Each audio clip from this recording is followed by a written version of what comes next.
Shalom Bapak Ibu, Saudara-saudara yang dikasihi Tuhan kita Yesus Kristus. Kita kembali bersama merenungkan kebenaran firman Tuhan yang adalah penuntun dan pertolongan bagi kita dalam mengikut Tuhan, dalam perjalanan hidup kita di tengah-tengah dunia ini bersama Tuhan. Saya akan membacakan nas bagi kita dari 2 Korintus 8 ayat 12. Sebab jika kamu rela untuk memberi, maka pemberianmu akan diterima, kalau pemberianmu itu berdasarkan apa yang ada padamu, bukan berdasarkan apa yang tidak ada padamu. Saudara-saudara, hari ini kita memasuki hari terakhir, yaitu hari ke-6, seminggu belajar tentang menanggapi Tuhan. Walaupun masih banyak sekali dalam Alkitab bagian-bagian yang bisa kita pelajari sebagai bagian yang menolong kita belajar menanggapi Tuhan. Tapi hari ini kita mau mengakhirinya, menutupnya dengan belajar menanggapi Tuhan dalam bentuk persembahan terkecil.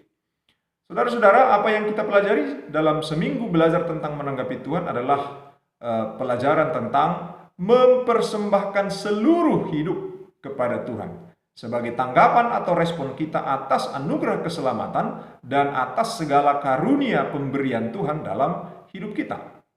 Dan kita mempelajarinya mulai dari persembahan yang tak terukur, yaitu seluruh diri kita, karena kita tidak bisa mengukurnya, sampai kepada persembahan terukur. Persembahan mulai dari persembahan yang terbesar sampai kepada persembahan yang terkecil. Itu yang hari ini yang kita pelajari adalah yang terkecil. Dan yang kita pelajari sebagai persembahan terkecil ini adalah persembahan dalam bentuk harta bendawi atau uang. Kalau persembahan-persembahan yang lain yang telah kita pelajari pada hari pertama sampai hari kelima kemarin, semuanya itu merupakan persembahan yang terikat langsung dengan diri kita, dengan tubuh kita. Maka persembahan yang kita pelajari ini, yaitu persembahan berupa harta bendawi atau uang kita, ini paling tidak begitu terikat dengan diri kita. Nah, itu sebabnya saya katakan ini adalah persembahan tersederhana, terukur, terkecil, dan tersedikit.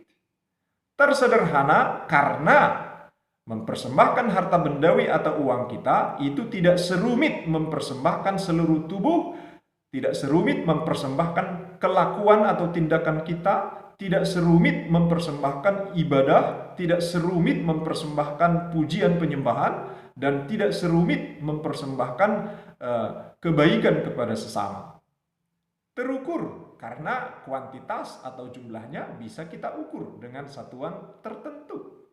Bisa dalam rupiah atau dalam ukuran benda-benda yang kita persembahkan itu.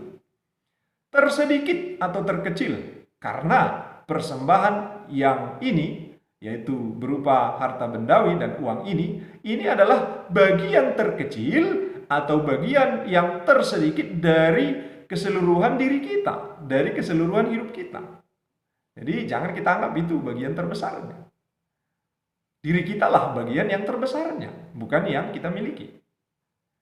Saudara-saudara, memang walaupun tidak mungkin memang selama ini kita sudah jatuh kepada pemahaman atau pengertian bahwa persembahan berupa harta bendawi atau berupa uanglah yang menjadi intisari persembahan. Bisa jadi memang sudah terjebak ke situ kita. Persembahan berupa harta benda atau uanglah yang menjadi persembahan pokok atau persembahan utama. Nah, itu sebabnya bisa jadi kan ketika diumumkan di gereja, persembahan kita minggu yang lalu adalah sekian. Nah, bisa jadi kita menganggap memang itulah persembahan kita. Padahal 5 hari kita sudah belajar kemarin, itu adalah persembahan betul, tapi bukan itu semua persembahan kita. Bahkan hari ini kita melihatnya bahwa itu adalah persembahan terkecil. Nah, jadi ketika dibacakan di gereja persembahan kita adalah sekian, ingatlah bahwa itu persembahan tersederhana kita. Itu persembahan terkecil kita. Persembahan yang lain yang lebih besar adalah harus menjadi persembahan kita juga. Saudara-saudara yang dikasihi oleh Tuhan kita Yesus Kristus, harus hati-hati kita memang dengan pemahaman ini. Karena dalam pengalaman saya dalam pelayanan gereja atau kehidupan bergereja, ya di beberapa tempat saya pernah saksikan ada diumumkan secara khusus. Kita persembahan dalam acara tertentu, beberapa orang dipanggil gitu, karena mereka memberi persembahan dalam jumlah yang lebih besar dari yang lain gitu. Dan itu dianggap sebagai persembahan utama, sehingga khusus disebut begitu. Jadi hati-hati juga kita dengan pemahaman-pemahaman seperti itu. Nah, begitu juga dengan ketika kita pada masa pandemi corona ini, ketika hampir semua gereja mendapati bahwa pemasukan atau uang yang dicatat sebagai uang pemasukan gereja itu menurun, bahkan ada yang sangat betul-betul menurun drastis. Maka ada beberapa gereja saat ini yang kasnya sudah minus gitu. Jangan sampai kita menganggap itu adalah gambaran persembahan umat Tuhan sedang menurun drastis. Kita tidak boleh langsung berkata demikian. Kenapa? Karena begini, kalau ternyata dalam masa pandemi ini di rumah masing-masing, di kediaman kita masing-masing, kita semakin giat beribadah, bukankah ibadah kita itu adalah persembahan kepada Tuhan? Kalau di kediaman kita masing-masing selama pandemi ini ternyata kita semakin giat berdoa, semakin giat dalam membangun pujian penyembahan kepada Tuhan, bukankah itu persembahan kita kepada Tuhan? Semakin giat lagi kita melakukan perbuatan-perbuatan kasih, perbuatan baik kepada orang lain yang kita lakukan sebagai syukur kita kepada Tuhan, bukankah itu persembahan? Jadi bisa dikatakan, bisa jadi selama pandemi ini persembahan umat justru semakin luar biasa. Tapi kalau orientasi kita hanya persembahan berupa uang, ya mungkin bisa saja dalam catatan keuangan gereja menurun. Tapi kita tidak boleh menganggapnya sebagai penurunan persembahan gereja. Harus sesuai dengan kenyataannya. Kecuali di rumah pun kita tidak giat beribadah lagi, tidak giat lagi memuji Tuhan, berdoa, tidak giat lagi berbuat baik, berbagi kasih kepada orang lain, ya memang bisalah itu kesimpulan bahwa persembahan umat sekarang menurun drastis. Tapi saya kira harus betul-betul kita renungkan dulu sebelum kita katakan apakah persembahan umat sedang menurun drastis atau tidak di masa pandemi ini. Saudara-saudara, persembahan dalam bentuk uang atau harta bendawi yang adalah wujud atau bentuk persembahan paling sederhana, paling terukur, paling sedikit atau paling terkecil, ini walaupun dia sederhana, terukur, kecil atau sedikit, tapi harus tetap kita belajar sungguh-sungguh sehingga kita menjadi orang-orang yang akan bertumbuh untuk perkara yang besar. Karena firman Tuhan juga mengatakan, siapa yang setia dalam perkara kecil, maka akan setia dalam perkara besar. Karena itu perlu belajar juga kita. Walaupun persembahan berupa harta bendawi atau uang adalah persembahan tersederhana, terukur, terkecil, atau tersedikit. Karena itu saya akan mengajak kita melihat beberapa bagian Alkitab yang menolong kita untuk melihat satu gambaran apa maksud Alkitab menjelaskan tentang persembahan mulai dari awal kehidupan manusia Adam sampai kitab Wahyu. Dan kita akan melihat beberapa bagian saja yang mewakili semuanya itu. Saudara-saudara yang dikasihi oleh Tuhan kita Yesus Kristus, kita melihatnya mulai dari apa yang dilakukan oleh manusia pertama, yaitu keluarga Adam. Nah, yang dicatat Alkitab pertama sekali tentang persembahan adalah ketika Kain dan Habel mempersembahkan buah dari apa yang mereka kerjakan. Kain mempersembahkan dari hasil pertaniannya dan Habel mempersembahkan dari hasil peternakannya. Saudara, kemungkinan besar kedua kakak beradik ini mengenal persembahan adalah dari orang tuanya, yaitu dari kebiasaan Adam dan Hawa. Kenapa saya katakan demikian? Karena kita menemukan fakta bahwa Kain ternyata memberi persembahan dengan tidak tulus hati. Ini adalah petunjuk bahwa kebiasaan memberi persembahan tidak dimulai oleh mereka. Karena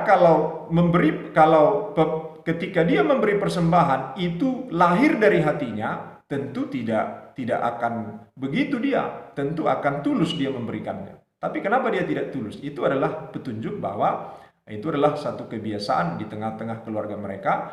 Mau tidak mau dia harus lakukan, itu sebabnya dia melakukannya. Bagi Tuhan itu tidak tulus, maka Tuhan tidak berkenan kepada persembahannya itu. Tapi kita bisa melihat keluarga Adam adalah keluarga yang menanggapi Tuhan dengan memberi persembahan. Kenapa mereka menanggapi Tuhan dengan memberi persembahan? Tentu itu berhubungan dengan apa yang menjadi akibat dosa. Ketika manusia berdosa, firman Tuhan sudah katakan bahwa terkutuklah tanah di mana engkau akan hidup. Semak duri yang akan dihasilkannya bagimu. Ternyata mereka memanen. Mereka memanen dari pertanian. Tanah menghasilkan hasil pertanian yang baik. Tanah menghasilkan peternakan yang baik, di mana kambing domba bisa merumput dengan baik. Ternyata ketika Tuhan berkata terkutuklah tanah, Tuhan bermurah hati kepada mereka. Tanah menghasilkan banyak yang baik. Itu sebabnya mereka menanggapi kebaikan Tuhan itu dengan memberi persembahan. Saudara, selanjutnya kita bisa melihat ketika manusia terus bertambah banyak, manusia semakin jahat, lalu Tuhan mendatangkan air bah untuk memusnahkan manusia dan memulai kehidupan manusia yang baru. Tetapi Tuhan bermurah hati kepada Nuh dan keluarganya dan menyelamatkan mereka dari air bah. Nuh melakukan semua yang diperintahkan Tuhan, mulai dari pembuatan bahtera sampai petunjuk kapan dia boleh keluar dari bahtera itu ketika air bah sudah surut.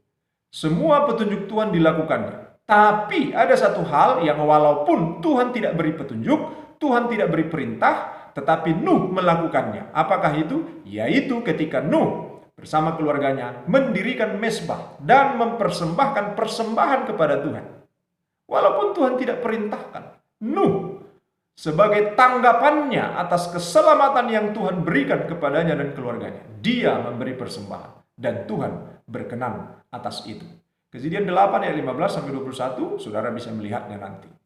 Kita berlanjut lagi kepada Abraham.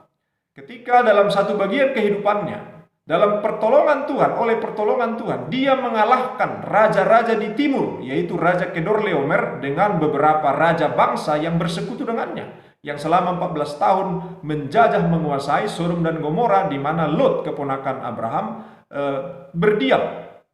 Nah, ketika Sodom dan Gomora di mana Lot berdiam diserang oleh Kedorlaomer dan sekutunya dan dikalahkan, Lot ditawan, semua harta kepunyaan mereka diambil. Kabar itu sampai kepada Abraham dan Abraham bersama orang-orangnya pergi untuk menghadapi Kedorlaomer dan sekutunya. Dan Abraham walaupun dalam pasukan yang terbatas, dia mengalami kemenangan oleh pertolongan Tuhan. Kemenangan itu, anugerah Tuhan, pertolongan Tuhan itu ditanggapinya, diresponinya dengan apa? Firman Tuhan menjelaskan bahwa Abraham memberikan 1/10 dari seluruh hasil rampasan kemenangannya. 1/10 diberikannya kepada Melkisedek, imam Allah yang maha tinggi. Saudara bisa melihatnya nanti dalam kejadian di mana Abraham memenangkan peperangan melawan Kedorlaomer.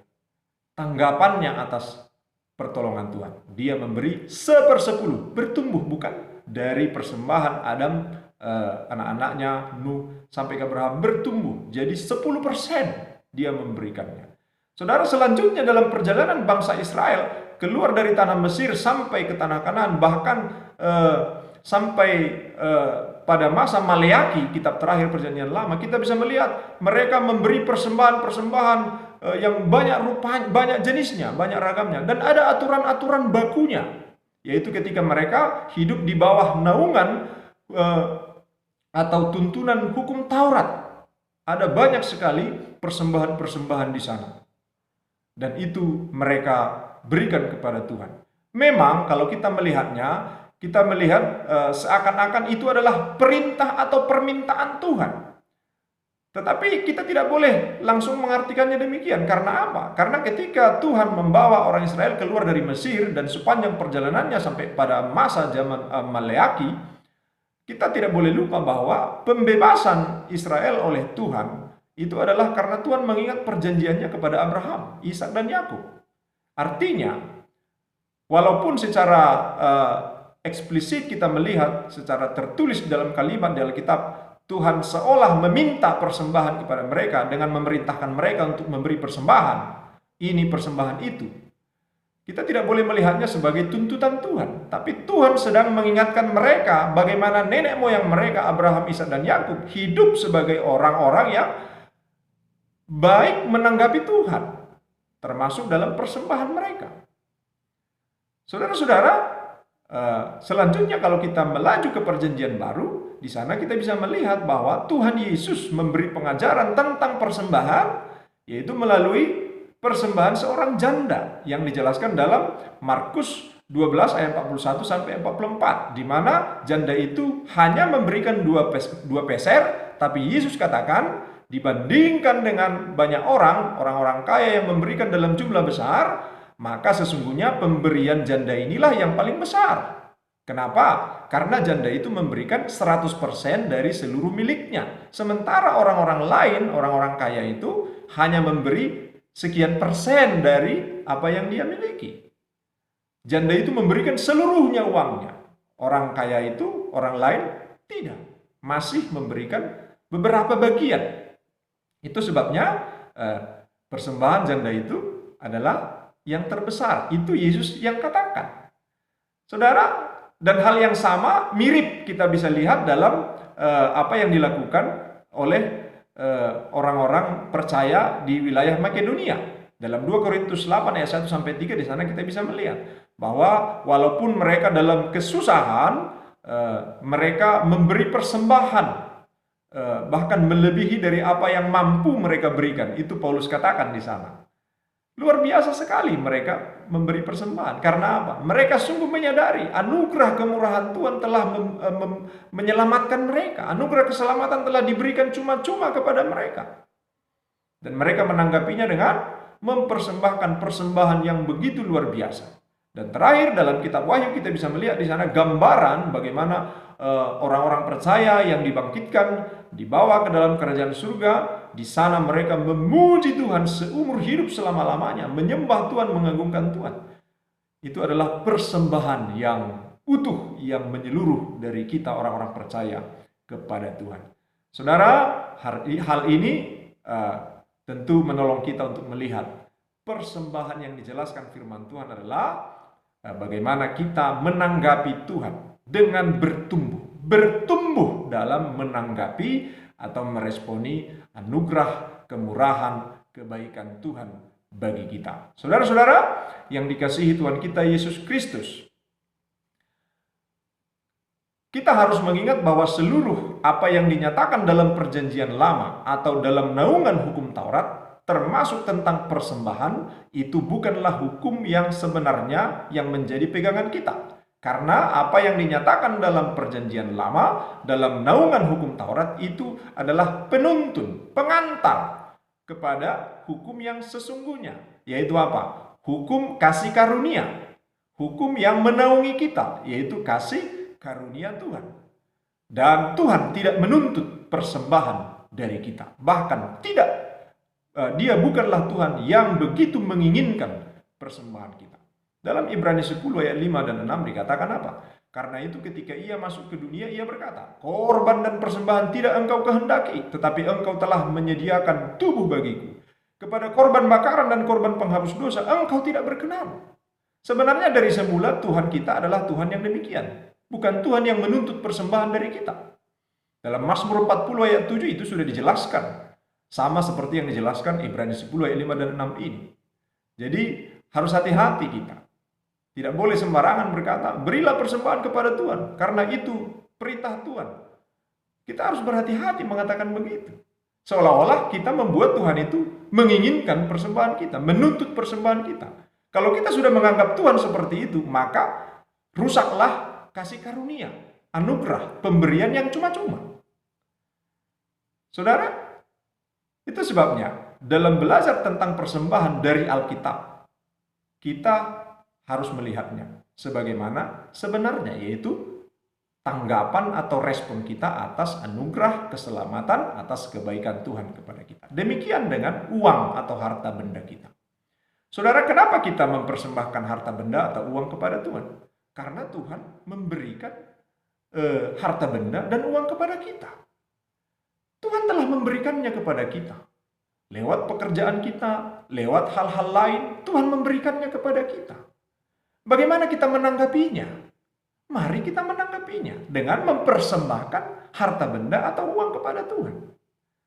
Berapakah jumlahnya? Saudara, kita tidak menemukan dalam Alkitab pengajaran Kristus yang memberikan jumlah baku berapa persembahan.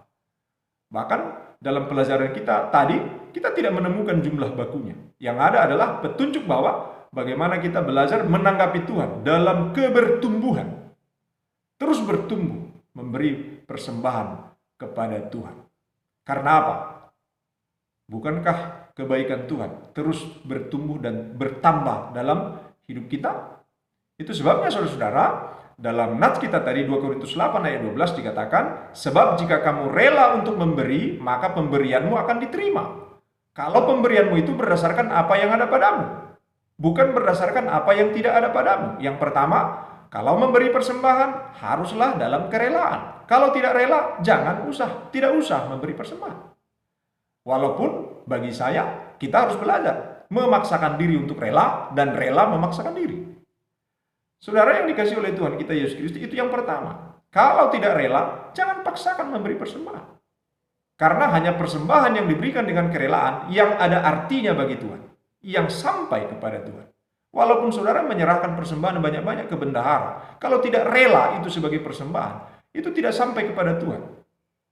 Saudara, itu yang pertama. Yang kedua, kita hanya perlu memberi persembahan berdasarkan apa yang ada pada kita.